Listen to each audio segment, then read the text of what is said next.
caros, eu quero conversar com vocês um pouquinho a respeito do recolhimento das antecipações mensais. Eu vou chamar de estimativa, antecipação e suspensão, que são devidos pelas empresas optantes do lucro real, que fazem a apuração do seu lucro anualmente. Então, se você é optante do lucro real, apura o lucro anualmente. Aliás, tem um outro vídeo nosso aqui onde a gente fala sobre qual é a diferença entre o lucro real anual e o lucro real trimestral. Assiste lá para você entender.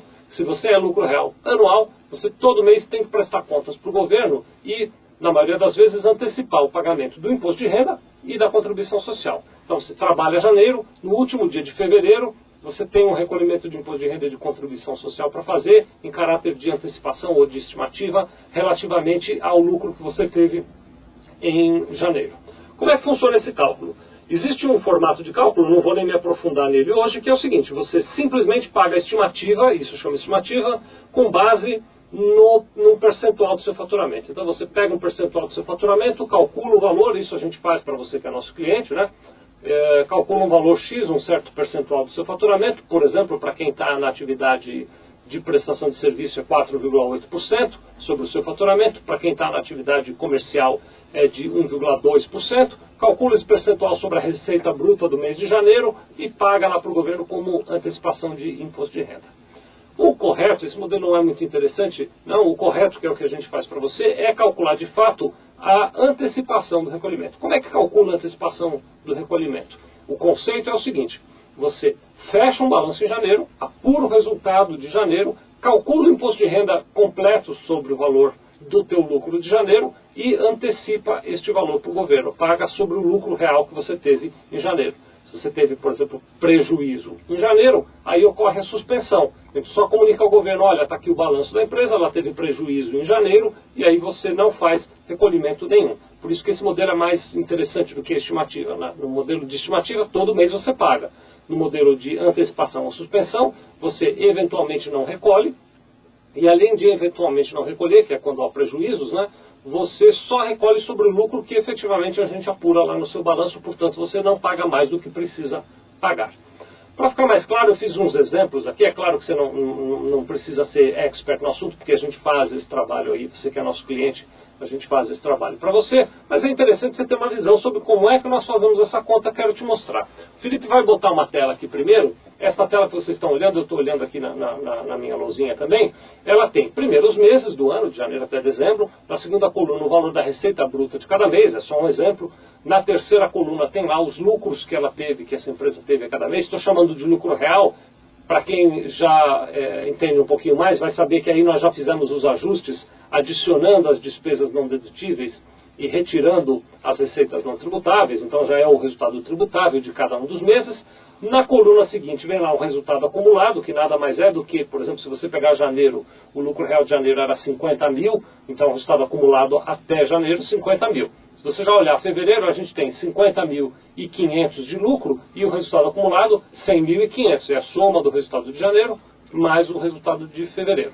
E na quarta coluna tem lá o valor da antecipação, ou seja, é o valor que a sua empresa que teve estes resultados em cada um dos meses pagou lá para a Receita Federal. Por exemplo, no mês de janeiro ele antecipou R$10.500. No mês de fevereiro, 10.625 e assim por diante. Muito bem, o nosso desafio hoje é explicar para você por que ele antecipou 10.500, por que ele antecipou 10.625, por que ele antecipou cada um desses valores. Tá bem? Vamos tentar fazer isso? O Felipe vai botando umas telas aí. Põe a próxima, Felipe, para a gente enxergar. Vamos, então, nessa primeira tela que ele está colocando, a gente está demonstrando para você como é que foi feito o cálculo para saber que a tua empresa, que teve 50 mil reais de lucro em janeiro, tinha que pagar R$10.500 de antecipação de imposto de renda. De onde é que saiu essa conta? Saiu dessa tabelinha. Olha só, vou acompanhando aqui na minha luzinha, você vai acompanhando na sua.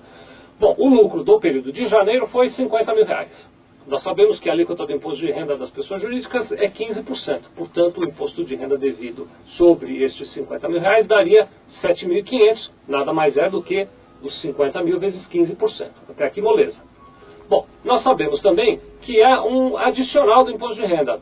A parcela do lucro mensal que exceder a 20 mil reais paga um adicional do imposto de renda. Então, aí a gente coloca a parcela sujeita ao adicional, 30 mil reais. Por que 30 mil? 50 mil do lucro menos aquele limite de 20 mil, 30 mil reais é a parcela que excedeu ao limite e, portanto, a gente tem uma parcela sujeita ao adicional de 30 mil reais. o adicional é de 10%, então a gente faz a conta de 30 mil reais vezes 10% e acha um adicional de 3 mil. Quando eu somo o imposto de renda de 7.500 mais o adicional de 3 mil, eu encontro que a minha antecipação de janeiro tem que ser no valor de 10.500, mando para vocês aí a guia para recolhimento, você faz o chequinho, paga os 10.500, a Receita Federal fica feliz, você fica deprimido. É esse o cálculo de janeiro, tudo bem? Vamos continuar a nossa conversa aqui. Na próxima lousa aí que o Felipe colocou, a gente já está olhando o cálculo de fevereiro. Como é que foi feito o cálculo de fevereiro relativamente ao valor da antecipação que a sua empresa tem que pagar. Então, vamos construir esse cálculo junto? O que nós fizemos? Nós pegamos aí, olha, você vai ver o resultado acumulado de janeiro mais fevereiro, que dá R$ 100.500 de lucro.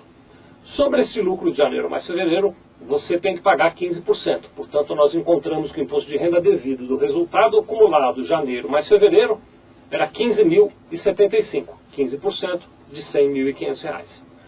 Depois, na segunda etapa, nós vamos calcular o adicional. São 2 meses com a dispensa de adicional para R$ 20 mil de cada mês. Então, o limite para adicional, R$ 40 mil em 2 meses. O lucro que eu tive foi 100.500, eu tiro os 40 mil 2 meses de 20 mil deste lucro, e acho que tem uma parcela do meu lucro, R$ 60.500, sujeita ao adicional. O adicional é de 10%, portanto eu faço R$ 60.500 multiplicados por 10%, que é o percentual de adicional, e encontro que o meu adicional é de R$ 6.050. É isso mesmo? É isso mesmo. Muito bom. Quando eu somo o imposto de renda de R$ 15.075 mais o adicional de R$ 6.050, eu encontro que o recolhimento que eu devo fazer sobre o lucro acumulado de janeiro e fevereiro é de R$ 21.125. Mas, deixa eu lembrar vocês, na tela anterior a gente viu isso, você já pagou 10.500, você já em janeiro, sobre o lucro de janeiro, você já antecipou 10.500. Portanto, eu faço a seguinte conta: dos 21.125 relativos ao lucro acumulado de janeiro mais fevereiro, que eu devo mandar para você, Receita Federal, eu já mandei 10.500. Então agora eu vou só lhe mandar a diferença, 10.625.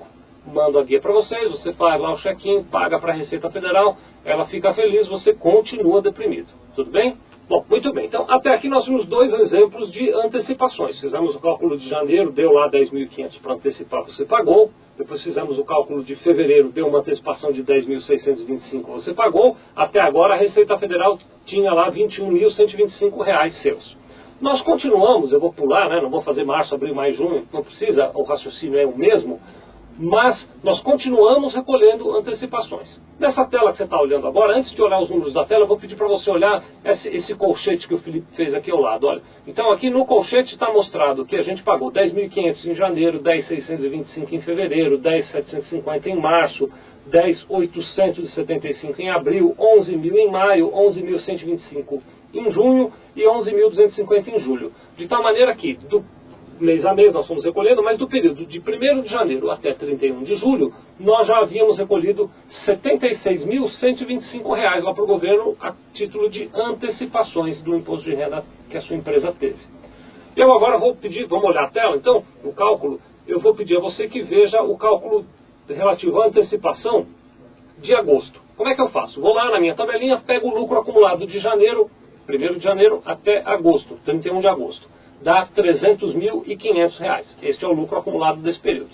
Sobre o lucro, tenho que pagar 15% de imposto de renda. Então eu pego R$ 300.500, multiplico por 15% e encontro lá R$ 45.075 de imposto de renda para pagar. Vou calcular na próxima etapa o adicional. São 8 meses, né, de janeiro até agosto. 20 mil por mês é o teto do adicional, portanto, de janeiro a agosto eu tenho um teto de R$ 160 mil. Como o meu lucro de janeiro a agosto foi 300.500, eu tiro 160 mil, sobram 140.500. Estes 140.500 estão sujeitos ao adicional. O adicional é de 10%, portanto eu calculo 140.500 vezes 10%, encontro o valor do adicional de 14.050. É isso mesmo. Muito bem, quando eu somo o imposto de renda 45.075 mais o meu adicional 14.050, o resultado me diz que eu tenho que recolher até agosto R$ 59.125 de antecipação de imposto de renda. Acontece que quando eu fui fazendo os recolhimentos mensais de janeiro até julho, eu já paguei R$ 76.125. Eu já antecipei para o governo R$ 76.125. Portanto, eu tenho uma situação tal em que eu deveria ter antecipado 59, já antecipei 76, portanto já antecipei mais do que precisava. Eu tenho até, se eu tirar um do outro, dá uma antecipação negativa. O que acontece no mês de agosto? Eu suspendo o recolhimento. Eu mostro essa conta para o governo, a gente aqui da Sevilha faz isso para você, mostra a conta para o governo e diz, olha, o meu cliente esse mês não precisará recolher antecipação, eu vou suspender os recolhimentos porque ele já pagou mais do que precisava. E eu repito esses cálculos em cada um dos meses futuros, de tal sorte que daqui para frente fiz uma suspensão, no mês seguinte pode ser que eu tenha que fazer algum complemento, alguma outra antecipação, ou pode ser que eu mantenha a suspensão, vou fazendo o cálculo mês a mês. Nós aqui vamos mandando as guias para vocês que são clientes da Sevilha, você vai pagando e no final do ano a gente apura. É possível aqui 3 situações, né, no final do ano. Uma que acontece com frequência, que as antecipações que você recolheu de janeiro até novembro não foram suficientes e você tem que fazer uma antecipação de dezembro ainda, que você paga lá no final do mês de janeiro. Então tem um recolhimentozinho complementar em janeiro que a gente te manda a guia. A segunda opção, muito difícil, é que as antecipações que nós fizemos ao longo do ano deu exatamente o valor que você tinha que pagar e aí você não precisa pagar nada. E na terceira opção, você antecipou mais do que deveria, em virtude dos cálculos mensais, acabou dando uma antecipação maior do que devia. O que sobrou, que você pagou a mais do imposto devido, você pode usar no ano seguinte, ou como antecipação do imposto de renda do ano seguinte, ou até para pagar PIS e COFINS que você tem que pagar em janeiro do ano seguinte. Você pode usar esse valor antecipado ao maior, de maneira que você recupera ele muito rápido. Este é o raciocínio, então, do cálculo das estimativas, das antecipações e das suspensões que a gente manda para você, que é cliente nosso aqui, recolher. Muito obrigado.